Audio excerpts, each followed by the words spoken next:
Hello guys, in this lecture we are going to talk about three important devices. It is galvanometer,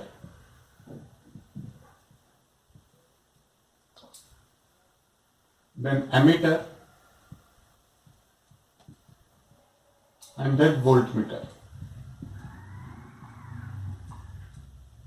Now, till now you know that these ammeter and voltmeter, these two are devices which are used to measure the current and voltages respectively across. ठीक है ना. Voltmeter किसी भी resistance या फिर किसी भी component या फिर किसी भी दो पॉइंट के बीच का पोटेंशियल डिफरेंस फाइंड आउट करने के लिए यूज किया जाता है वोल्टमीटर. एमीटर किसी भी ब्रांच के थ्रू जाने वाले करंट को मेजर करने के लिए यूज किया जाता है एमीटर. ये गैल्वेनोमीटर जो है, it is basically a basic device which is configured to be used as ammeter or voltmeter. यानी गैल्वेनोमीटर जो होता है, galvanometer is a device, it is a basic device which can be used or which can be configured to be used as ammeter and voltmeter. और वो configuration क्या होता है, इसके बारे में आज हम बात करने वाले हैं.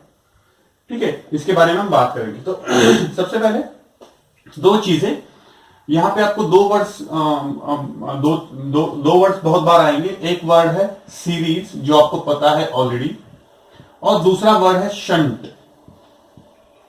ये जो शंट होता है, shunt means connecting in parallel. आप जब ऑब्जेक्ट किसी भी कंपोनेंट को अगर पैरेलल में कनेक्ट करते हो तो हम उसे कहते हैं शंट. ठीक है ना, शंटिंग कहा जाता है या फिर शंट कहा जाता है. Shunting means connecting in parallel. Shunt means connect that particular component which is connected in parallel, so shunt. और सीरीज का तो आपको पता है, series means connecting in series. Okay, so उसके बाद और एक बहुत बार वर्ड आएगा full scale deflection. Full scale deflection.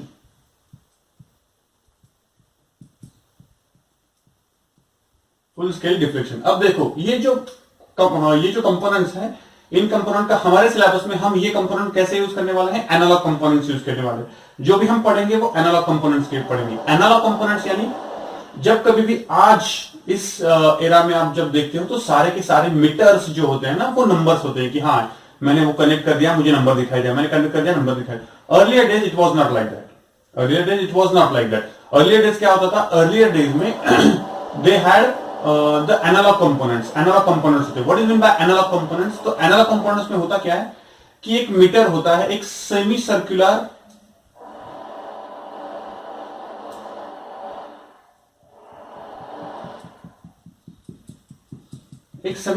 Metre होता है जिसके बीच में एक कांटा लगाया हुआ होता है विच गिव्स द डिफ्लेक्शन. ठीक है ना, ये वाला जो कांटा होता है और ये वाला जो कंपोनेंट होता है, ये वाला component connected to the circuit होता है. यहां से इसमें से करंट फ्लो होता है. इसके बीच में पीछे एक इलेक्ट्रोमैग्नेट लगाया होता है. जितना ज्यादा करंट होता है उतना ज्यादा वो इस ये वाली जो स्केल होती है, इस वाली स्केल को डिफ्लेक्ट करता है. इसके पीछे एक इलेक्ट्रोमैग्नेट लगाया होता है. जितना ज्यादा करंट उतना ज्यादा डिफ्लेक्शन, वो उतना ज्यादा डिफ्लेक्ट करता है उसको. Exactly like electric motor. Electric motor में क्या होता है, करंट फ्लो होता है तो वो मोटर गोल गोल घूमना शुरू हो जाती है. Only the thing is that यहां से जो भी करंट फ्लो होता है, डिपेंडिंग अपॉन दैट इसका डिफ्लेक्शन होता है. पीछे एक रिस्टोरिंग स्प्रिंग होती है. क्या होती है? रिस्टोरिंग स्प्रिंग होती है. ये यहां तक चला जाता है और वो रिस्टोरिंग स्प्रिंग जो होती है वो खींच जाती है. जैसे ही ये करंट बंद हो जाता है, ये बैक टू द नॉर्मल आ जाता है, यानी वो वहीं पे नहीं रहता. That is the thing. ठीक है ना. सो करंट जैसे ही फ्लो होना शुरू हो जाता है, ये ऐसे गोल घूमना शुरू हो जाता है और रिस्टोरिंग स्प्रिंग जो होती है वो खींच जाती है. जैसे ही ये करंट बंद हो जाता है, इलेक्ट्रोमैग्नेट की वजह से उसका जो भी इलेक्ट्रोमैग्नेट की वजह से उसमें जो भी डिफ्लेक्शन आया हुआ है, वो डिफ्लेक्शन का जो भी फोर्स होता है वो फोर्स जीरो हो जाता है. इसलिए restoring force of that spring brings this needle back to the zero. ठीक है, bring back to the zero. अब ठीक है ना, रिस्टोरिंग स्प्रिंग का बहुत बड़ा काम होता है. रिस्टोरिंग स्प्रिंग,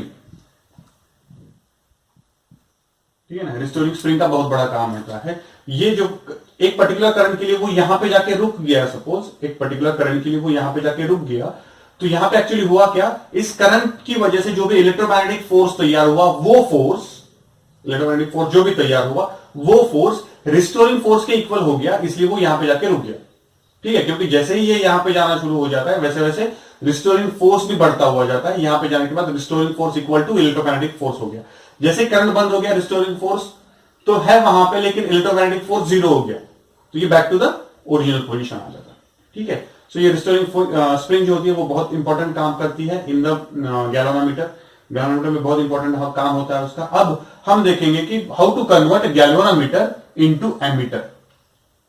ठीक है ना, गैल्वेनोमीटर को एमीटर में कन्वर्ट कैसे किया जाता है इसके बारे में देखते हैं। Okay, now how to convert galvanometer to ammeter. ठीक है, उससे पहले एक बात हमने जब लास्ट स्लाइड में मैंने बोला था, फुल स्केल डिफ्लेक्शन। तो फुल स्केल डिफ्लेक्शन क्या होता है कि मैंने आपको जैसे कहा कि ये सेमी सर्कुलर एक मीटर होता है जिसपे मार्किंग्स होती है, सेमी सर्कुलर मीटर होता है, मार्किंग्स होती है। अब होता ये है कि यहां पे ये जो गैल्वेनोमीटर है वो करंट के हिसाब से अपना डिफ्लेक्शन करता है। वो जो निडल होती है वो डिफ्लेक्ट होती है करंट के हिसाब से। ठीक है, यानी सपोज 1 माइक्रो एम्पियर के लिए वो यहां पे आ जाए, 1 माइक्रो एम्पियर के लिए, 3 माइक्रो एम्पियर के लिए यहां पे आ जाए, 5 माइक्रो एम्पियर के लिए यहां पे आ गया, 10 माइक्रो एम्पियर के लिए वो यहां पे आ गया। ठीक है, 10 माइक्रो एम्पियर के लिए यहां पे आ गया, यानी यहां पे क्या हुआ, 10 माइक्रो एम्पियर के लिए वो एकदम एंड तक चला गया। इसे कहा जाता है फुल स्केल डिफ्लेक्शन। उसे क्या कहा जाता है, फुल स्केल डिफ्लेक्शन। अब मैंने अगर 20 माइक्रो एम्पियर करंट दे दिया तो इस डिफ्लेक्शन का क्या होगा, कुछ भी नहीं होगा, it will be there only. ठीक है ना, उसके आगे तो जा नहीं सकता, तो it will show. So 10 micro ampere तो मैं 20 माइक्रो एम्पियर तो भेज रहा हूं मैं, लेकिन वो 10 माइक्रो एम्पियर का जो भी फुल स्केल डिफ्लेक्शन होता है वहीं पे जाके रुक गया। अब उसके आगे नहीं जाने वाला वो, गेटिंग द पॉइंट। सो वो 10 माइक्रो एम्पियर पे जाके रुक गया। अगर मैंने 1 मिली एम्पियर दे दिया तो 1 मिली एम्पियर मीन्स कितना हुआ, 1 milliampere means 1000 microamperes. 1000 microampere दे दिया, इसका मतलब ये तो 10 को ही फुल स्केल दिखा रहा है, 1000 देगा तो क्या होगा, डैमेज हो जाएगा, वो तो डैमेज हो जाएगा। सो ये जो होता है 10 माइक्रो एम्पियर, इसको कहा जाता है फुल स्केल डिफ्लेक्शन करंट। क्या कहा जाता है, full scale deflection current, right. अब ये वाला जो पार्ट होता है, इस वाले पार्ट में मुझे ये वाला जो गैल्वेनोमीटर है इसको कन्वर्ट करना है एमीटर में, इसको कन्वर्ट करना है एमीटर में। द थिंग इज कि गैल्वेनोमीटर जो होता है उसका खुद का जो रेजिस्टेंस होता है वो कंपैरेटिवली बहुत कम होता है।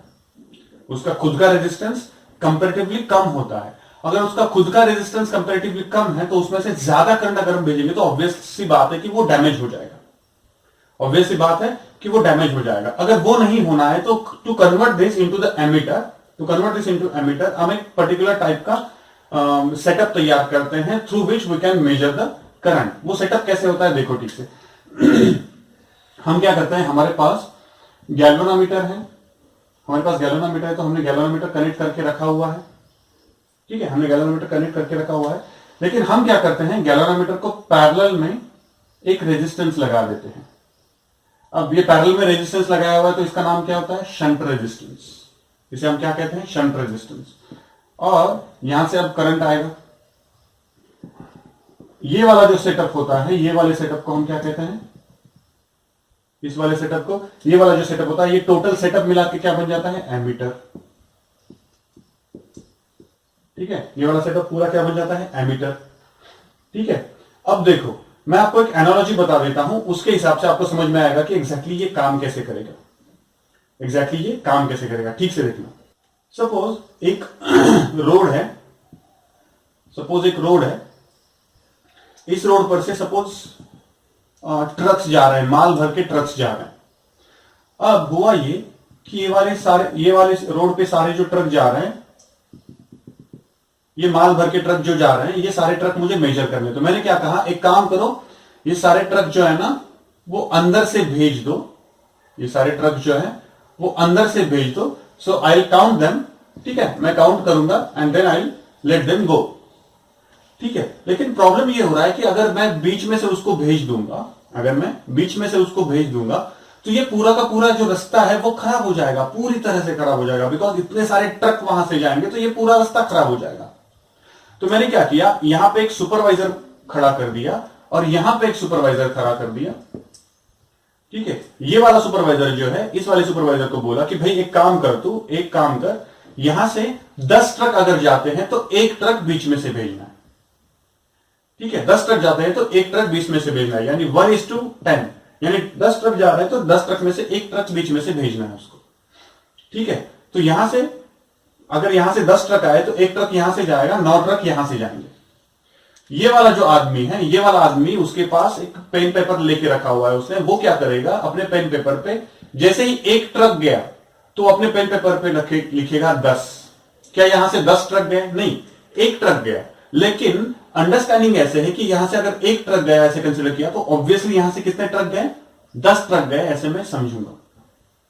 यानी अगर दिन भर में वहां से अगर 100 ट्रक्स जाते हैं, यहां से अगर 100 ट्रक्स जाते हैं तो ये वाला बंदा जो होगा वो अपने पेन पेपर पे क्या लिखेगा कि भाई आज कितने ट्रक्स गए? 1000 ट्रक गए, क्योंकि रेशियो कितने का है? 1:10 का है। यहां से जितने ट्रक्स जाते हैं उसके 10 टाइम ट्रक्स यहां से जा रहे हैं। तो यहां का अंडरस्टैंडिंग ऐसे है कि भाई यहां से एक ट्रक गया, इसका मतलब टोटल कितने ट्रक्स गए?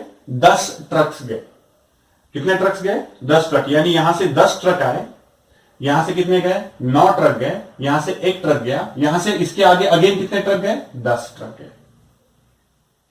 सो इससे मुझे समझ में आ जाता है कि यहां पे मैं एनालॉजी यूज कर रहा हूं, तो ये रास्ता भी ठीक रहेगा और मेरा काउंटिंग भी हो जाएगा। Getting the point? ये रास्ता भी ठीक रहेगा और मेरा काउंटिंग भी हो जाएगा। तो यहां पे भी हम वही करते हैं। यहां से करंट आता है, सपोज I, यहां से करंट कितना आया?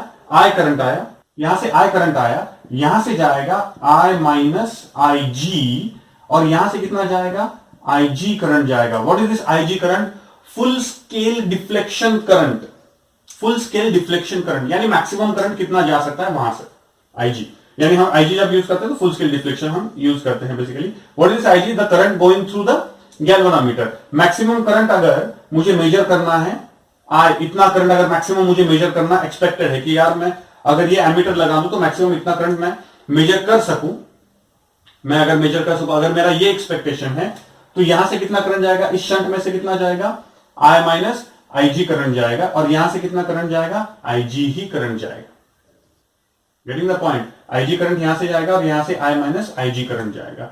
यहां से IG करंट गया, यहां से IG करंट गया, ठीक है, ठीक से देखना। अब यहां से IG करंट गया, यहां से सपोज करंट आ रहा था, जो भी करंट आ रहा था, यहां से IG करंट गया, ठीक है। यहां से IG करंट जाने के बाद यहां पे मुझे अगर डिफ्लेक्शन दिखा सपोज 3 माइक्रो एम्पियर, और इनका रेशियो मैंने रखा हुआ है सपोज 1:10 रखा हुआ है, तो अगर 3 माइक्रो एम्पियर पे एक्चुअली गैल्वेनोमीटर यहां पे आता है तो मैं रीडिंग लिखते वक्त ये नहीं लिखूंगा, मैं क्या लिखूंगा? 30 माइक्रो एम्पियर। यानी मुझे समझ में आ गया कि कितना करंट गया? 30 माइक्रो एम्पियर करंट गया। Getting the point? लाइक यहां पे एक्चुअली यहां से कितना करंट गया, सॉरी एक्चुअली यहां से कितना ट्रक गया? 1, लेकिन मैंने लिखा कितना? 10। वैसे ही यहां से इस गैल्वेनोमीटर से एक्चुअली करंट कितना गया? 3 माइक्रो एम्पियर, मैंने लिखा कितना? 30 माइक्रो एम्पियर। ये जो अंडरस्टैंडिंग होती है, ये अंडरस्टैंडिंग यूज करके we convert this whole setup into the ammeter, ठीक है ना। ये पूरा का पूरा सेटअप एमीटर में चला जाता है। अब क्वेश्चन हम इस पे देखते हैं तो आपको समझ में आएगा व्हाट एग्जैक्टली इज डू। बस सबसे पहले आप मुझे बताओ कि ये वाला जो सेटअप है, इसमें से ये गैल्वेनोमीटर जो है, इसका रेजिस्टेंस अगर मैं G पकड़ता हूं, गैल्वेनोमीटर का रेजिस्टेंस G पकड़ता हूं, शंट का रेजिस्टेंस S पकड़ा हुआ है मैंने, तो इस गैल्वेनोमीटर के अक्रॉस जितना पोटेंशियल ड्रॉप होगा उतना ही पोटेंशियल ड्रॉप इस शंट रेजिस्टेंस के अक्रॉस होगा, बिकॉज दोनों पैरेलल में लगे हुए हैं। तो क्या मैं ऐसे लिख सकता हूं? S into I minus IG is equal to IG into capital G। क्या ऐसे लिखा जा सकता है? एब्सोल्युटली लिखा जा सकता है। So S will be equal to IG upon I minus IG into G।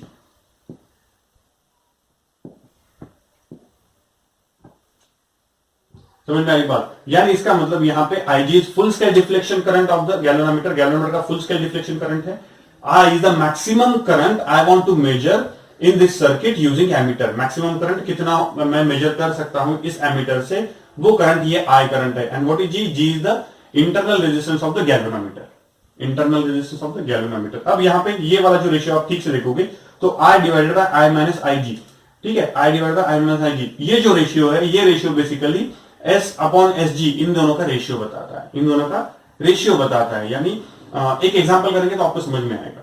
आपको एक G दिया हुआ है गैल्वेनोमीटर जिसका रेजिस्टेंस है 1000 ओहम्स, ठीक है, और उसका फुल स्केल डिफ्लेक्शन है I is equal to 1 ampere. ये आपका गैल्वेनोमीटर है। तो मुझे एक एमीटर तैयार करना है जिसकी रेंज है 0 to 50 एम्पियर्स। इतनी रेंज वाला मुझे एमीटर तैयार करना है। ठीक है, क्या है, मेरे पास गैल्वेनोमीटर है जिसका IG, मेरे पास गैल्वेनोमीटर है जिसका फुल स्केल डिफ्लेक्शन करंट है 1 एम्पियर और जिसका इंटरनल रेजिस्टेंस है 1000 ओहम, और मुझे एक एमीटर तैयार करना है जिसका फुल स्केल डिफ्लेक्शन कितना है 0 to 50, जिसका रेंज कितना है 0 to 50 एम्पियर्स। यानी मिनिमम करंट 0 तो ठीक है यार, 0 तो 0 कुछ फर्क नहीं पड़ता, लेकिन मैक्सिमम करंट कितना मेजर करना है मुझे 50 एम्पियर्स। ठीक है, तो अगर हमने फॉर्मूला, इफ यू रिमेंबर, हमने फॉर्मूला जो तैयार किया था, फॉर्मूला कैसे होगा, S is equal to IG upon I minus IG into G। IG कितना है आपका 1 divided by I minus IG कितना होगा 49 मल्टीप्लाइड बाय G की value 1000। Getting the point, 1000, so 1000 divided by 49, approximately कितना मिल जाता है मुझे 20 ohms, अप्रोक्सीमेटली 20 ohms का रेजिस्टेंस। यानी S कितना होना चाहिए 20 ohm का रेजिस्टेंस। यानी अगर ये वाला सर्किट अगर मैं बनाऊं तो मुझे एमीटर, एज एन एमीटर अगर यूज करना है तो एज एन एमीटर मैं कैसे मेजर कर सकता हूं, एज एन एमीटर यहां पे लगाऊंगा मैं G, उसके बाद यहां पे लगाऊंगा मैं एक शंट। ठीक है, यहां पे एक शंट लगा दूंगा, यहां पे G लगा दूंगा, और ये पूरा सेटअप जो है, ये पूरा सेटअप उठा के मैं सर्किट में लगा दूंगा in series with the current in the branch through which I want to measure. ठीक है ना, इस करंट ब्रांच के थ्रू जो करंट है वो मेजर करने के लिए मैं पूरा का पूरा सेटअप लगा दूंगा। ये मेरा एमीटर होगा, जिसमें G की वैल्यू क्या होगी, G की वैल्यू दी हुई है 1000 ओहम्स होंगी, एंड S की शंट की वैल्यू क्या होगी 20 ओहम्स। शंट की वैल्यू क्या होगी 20 ओहम्स, अप्रोक्सीमेटली 20 ओहम्स का शंट लगेगा। गेटिंग द पॉइंट, यहां से मुझे समझ में आ जाता है कि गैल्वेनोमीटर का जो इंटरनल रेजिस्टेंस होता है उससे बहुत ज्यादा, बहुत छोटा शंट रेजिस्टेंस होना चाहिए ताकि मैक्सिमम करंट यहां से चला जाए, मैक्सिमम करंट यहां से चला जाए, ऊपर से कम करंट जाए। सो बस मुझे वो डिफ्लेक्शन चेक करना है। ठीक है, चलो अब गैल्वेनोमीटर टू एमीटर हो गया। Now will talk about galvanometer to voltmeter. Consider करो ये एक रेजिस्टेंस है, ठीक है, एक रेजिस्टेंस है, और इस रेजिस्टेंस के अक्रॉस जो भी पोटेंशियल ड्रॉप है वो पोटेंशियल ड्रॉप मुझे मेजर करना है। ठीक है, तो यहां पे मैं इसका गैल्वेनोमीटर का रेजिस्टेंस लगा सकता हूं, गैल्वेनोमीटर यहां पे लगा सकता हूं। अब मुझे जितना ज्यादा वोल्टेज मेजर करना पॉसिबल है उतना अच्छा है, लेकिन जितना ज्यादा वोल्टेज मुझे मेजर करना है, इसका जितना ज्यादा पोटेंशियल ड्रॉप मुझे मेजर करना है, इसका मतलब उतना बड़ा रेजिस्टेंस यहां पे होगा। ठीक से देखना, उतना बड़ा रेजिस्टेंस होगा। अब उतना बड़ा अगर यहां पे रेजिस्टेंस होगा तो गैल्वेनोमीटर जो है उसका खुद का इंटरनल रेजिस्टेंस कंपैरेटिवली कम होता है, कंपैरेटिवली कम होता है। अगर मैं ये डायरेक्टली गैल्वेनोमीटर यहां पे पैरेलल में लगा देता हूं तो होगा क्या, यहां से करंट तो आएगा, ठीक है ना, जितना बड़ा पोटेंशियल ड्रॉप होगा उतना बड़ा करंट होगा। ऑब्वियसली देखो, जितना बड़ा पोटेंशियल ड्रॉप चाहिए उतना बड़ा रेजिस्टेंस होगा, जितना बड़ा रेजिस्टेंस होगा, ठीक है, तो उतने बड़े रेजिस्टेंस में उतना बड़ा पोटेंशियल ड्रॉप करने के लिए करंट भी ज्यादा होगा कंपैरेटिवली। ठीक है, अब होगा ये कि यहां पे अगर करंट ज्यादा, ये वाला जो रेजिस्टेंस है वो अगर रेजिस्टेंस बड़ा है और इसका रेजिस्टेंस इसके कंपैरिजन में कम है, तो यहां पे करंट आते ही मैक्सिमम करंट यहां से चला जाएगा। ठीक है ना, मैक्सिमम करंट, क्योंकि current always follows the low resistance path. तो यहां पे आने के बाद ये जंक्शन पे करंट को पता चलेगा कि यार, अरे यार, ऊपर कम रेजिस्टेंस है तो ज्यादा से ज्यादा ऊपर में चला जाऊंगा, तो ज्यादा करंट ऊपर से चला जाएगा और यहां से कम करंट जाएगा। तो जो पोटेंशियल ड्रॉप मैं एक्सपेक्ट कर रहा हूं वो पोटेंशियल ड्रॉप यहां पे हो ही नहीं रहा है। यानी होता क्या है कि मैं करेक्ट कर रहा हूं तब पोटेंशियल ड्रॉप अचानक से कम हो जा रहा है। दूसरी बात यह है कि मैक्सिमम करंट यहां से जाने की वजह से ये वाला जो गैल्वेनोमीटर है वो भी डैमेज हो सकता है, बिकॉज मैक्सिमम करंट उसके थ्रू जा रहा है। ये दोनों अनडिजायरेबल है। तो हम क्या करते हैं, to convert this galvanometer into voltmeter, हम एक रेजिस्टेंस सीरीज में लगा देते हैं, ठीक है। इस रेजिस्टेंस को नाम दे दो सपोज R। ये वाला जो रेजिस्टेंस है ये हम सीरीज में लगा देते हैं and we connect it over here, ऐसे हम इसको यहां पे ऐसे कनेक्ट करते हैं। अब ये वाला जो रेजिस्टेंस होता है ना, कंपैरेटिवली ये वाला रेजिस्टेंस बहुत बड़ा होता है, सो दैट बहुत कम करंट वहां से जाए। अब उस करंट के लिए भी हम इसको कैलिब्रेट कर सकते हैं, जैसे हमने लास्ट टाइम किया था। लास्ट टाइम कि भाई यहां से इतना करंट गया तो यहां पे इतना वोल्टेज ड्रॉप है, ऐसे हम कंसीडर कर सकते हैं। अब यहां पे मैक्सिमम वोल्टेज ड्रॉप अगर मैं V कंसीडर करता हूं कि हाँ मैक्सिमम वोल्टेज ड्रॉप V हो सकता है यहां पे जो मुझे मेजर करना है, तो अगर मैं ये पूरा पार्ट निकाल दूं, अगर ये मैं पूरा पार्ट निकाल दूं तो R और G इन दोनों में मिला के कितना पोटेंशियल ड्रॉप है V, मैक्सिमम पोटेंशियल ड्रॉप कितना है V, यानी यहां पे पोटेंशियल ड्रॉप कितना होगा V, देखो ठीक से, यहां पे पोटेंशियल ड्रॉप कितना होगा V, इसमें से करंट कितना जा रहा है देखो ठीक से, इसमें से करंट कितना जा रहा है, सिर्फ IG करंट जा रहा होगा इसमें से, because maximum deflection current, maximum voltage measure करने के लिए यहां पे मैक्सिमम डिफ्लेक्शन होगा, उससे ज्यादा नहीं चाहिए मुझे, ठीक है। यानी क्या होगा V is equal to IG into कितना मिलेगा मुझे R plus G, V is equal to IG into R plus G। यानी अगर मुझे R फाइंड आउट करना है कि कितना रेजिस्टेंस मुझे सीरीज में लगाना पड़ेगा to measure the maximum voltage of V, तो मुझे IG पता होना चाहिए, G पता होना चाहिए, मैक्सिमम वोल्टेज पता होना चाहिए, so I can find out R। ये वाला जो रेजिस्टेंस होता है वो बहुत बड़ा होता है, सो दैट ये IG जो है वो बहुत कम होता है compare to the IG going through this. And दूसरा मैंने जैसे बताया आपको, हमने कैलिब्रेट करके रखा हुआ है कि अगर यहां से जितना करंट आ रहा है, ठीक है ना, 10 एम्पियर करंट अगर आ रहा है तो यहां से 1 एम्पियर चला जाएगा शायद, और यहां से 9 एम्पियर चला जाएगा। लेकिन यहां पे 1 एम्पियर जाने के बाद यहां पे वोल्ट मीटर पे कितनी रीडिंग दिखानी है मुझे, that I have already calibrated, समझ में आई बात। एग्जांपल बताता हूं तो आपको समझ में आएगा।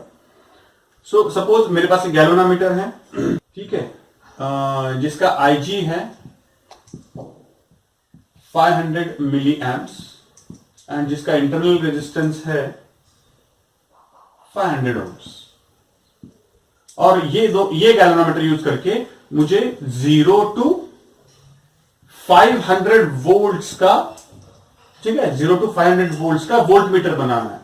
सिंपल सी बात है, यहां से मैं फाइंड आउट कर सकता हूं कि भाई ये वाला कौन सा रेजिस्टेंस मुझे उसके सीरीज में लगाना पड़ेगा, ठीक है, कौन सा रेजिस्टेंस मुझे यहां पे सीरीज में लगाना पड़ेगा। तो क्या होगा, यहां पे सीरीज में रेजिस्टेंस लगाने के लिए मैं क्या करूंगा, ये V मेरे पास है, V कितना है मेरे पास 500 वोल्ट्स, मैक्सिमम वाला यूज करूंगा, इनटू ये कितना है 500 milli ampere, so 500 milli ampere, so 500 into 10 to the power -3 bracket में R प्लस G दिया हुआ है, G कितना है आपका 500 ओम्स, सो 500 ओम्स, ठीक है। तो ये 500 कटा 10 टू द पावर -3 इधर रखे, 10 टू द पावर 3 यानी 1000 हो गया, 1000 में से 500 चला जाएगा, सो कितना रहेगा 500, सो R इज इक्वल टू, और एक रेजिस्टेंस लगाना पड़ेगा विच इज 500 ओम का रेजिस्टेंस होगा। ये रेजिस्टेंस लगाते ही ये पूरा का पूरा जो सेटअप है it will act as a volt meter, ये पूरा का पूरा सेटअप, यानी कौन सा, ये वाला setup, I will connect this setup in parallel with this resistances, जो भी रेजिस्टेंसेस है जिनके अक्रॉस मैं एक्सपेक्ट कर रहा हूं कि मैक्सिमम 500 वोल्ट का पोटेंशियल ड्रॉप हो सकता है, उनको मैं वैसे कनेक्ट करूंगा। जैसे मैं उसको कनेक्ट करूंगा, ये 500 ओम का जो रेजिस्टेंस होगा it will help me to measure the voltage, ठीक है ना। याद रखना गैल्वेनोमीटर क्या होता है, गैल्वेनोमीटर में बस रीडिंग होती है जो उसके थ्रू जाने वाले करंट को रीड करता है बेसिकली, लेकिन उसको यूज करके हम वोल्टेजेस भी मेजर कर सकते हैं एंड करंट्स भी मेजर कर सकते हैं। जब हम उसका सेटअप तैयार करते हैं to measure the current, it will be obviously called as ammeter. अगर हम उसका सेटअप तैयार करते हैं to measure the voltages, we call it as volt meter. It's that easy, ठीक है, समझ में आई बात। दोनों में हमें 3 चीजें पता होनी चाहिए, चौथी चीज हम निकाल सकते हैं। Fine, okay, so this is conversion of galvanometer into the voltmeter and ammeter. Thank you.